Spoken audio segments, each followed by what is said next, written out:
공천관리위원회 심사 결과와 전략공천관리위원회 결정에 이의를 제기합니다.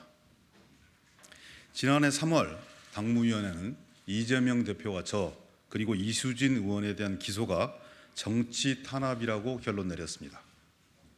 이에 우리 당 검증위는 후보 적격으로 판단했습니다. 이명백 공천관리위원장은 취임하면서 무죄 추정의 원칙을 적용하겠다고 약속했습니다.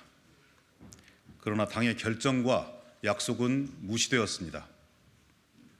형평성과 공정성, 일관성 또한 무너져 내렸습니다. 누구는 되고 기동민은 안 된다고 합니다. 도대체 기준이 뭔지 잘 모르겠습니다. 당은 금품 수수 프레임으로 저를 공격하고 몰아가고 있습니다.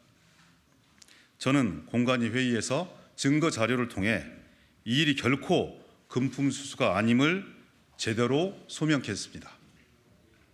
그러나 공관위는 합의가 되지 않자 유례 없는 무기명 비밀 투표로 공천 배제를 결정하였습니다. 그래서 저는 오늘 이 일에 대해 정확하게 해명하고 싶습니다. 8년 전 아버지의 절친한 직장 후배인 이강세 씨로부터 당선 축하 선물로 40만 원대 양복 한 벌을 선물 받았습니다. 그리고 그 비용을 김봉현이 지불했다는 사실은 추후 수사 과정에서야 알게 되었습니다. 검찰이 주장하는 200만 원대 고가 양복은 사실 무근이며 저는 이를 입증할 자료를 공관위에 증거 자료로 제출했습니다. 이 당시는 김영란법도 만들어지기 전이라 법적으로도 아무 문제가 없습니다. 검찰은 양복 가액을 부풀려 알선의 대가라며 조작된 내용을 공소장에 기재했습니다. 재판 과정에서 검찰이 알선의 목적이라고 주장한 양재동 화물터미널 부지 청탁에 대해 2016년 당시 듣지도 알지도 못했다는 이강세 씨의 진술이 나왔습니다. 저는 라임 사태와 전혀 관련이 없습니다. 그동안 서민들이 억울하게 당한 금융사기 피해를 생각해서 죄송한 마음에 차마 변명조차 하지 못하고 오랫동안 참고 살았습니다. 현재 검찰이 기소한 모든 내용은 재판 과정에서 공소의 부당함이 확인되고 있고 증인들의 진술도 일치하지 않고 계속 번복되고 있습니다. 검찰의 조작에 부하내동하는 금품 수수 프레임은 절대 결단코 인정할 수 없습니다. 저의 무죄를 확신합니다. 당은 저에 대한 기소를 정치 탄압이라고 공식적으로 인정했습니다. 당연히 공천 과정에서 검찰의 조작된 기소는 정치적으로 배척해야 합니다.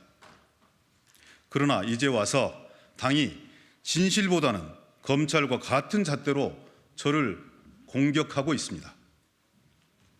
결론을 이미 정해놓고 심사는 형식적으로 한다, 이런 생각을 지울 수가 없습니다.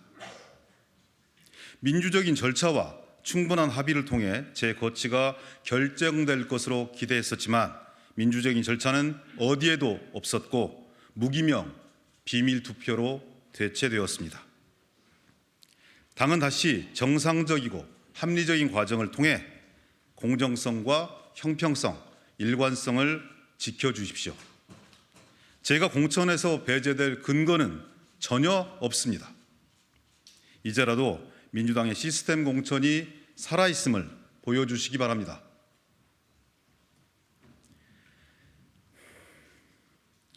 저는 지난 30년간 민주당에서 성장했습니다. 당을 위해 그 누구보다 묵묵히 열심히 일했다고 자부합니다. 지난 대선과 그 이후에도 친명, 비명을 떠나 민주당의 승리와 통합을 위해 최선을 다했습니다. 당원과 국민의 판단을 받을 자격이 충분하다고 생각합니다. 저에게 지역 당원들과 유권자들에게 심판받을 기회를 주십시오. 잘못이 있다면 지역 유권자들로부터 야단맞겠습니다. 다른 후보자들과 공정하고 민주적인 경선을 통해 평가받고 싶습니다. 마지막으로 공관위 심사와 전략 공관위 결정에 대해 재심을 요청합니다. 제가 당당하게 국민과 당원들의 선택을 받을 수 있는 기회를 주십시오. 이상입니다.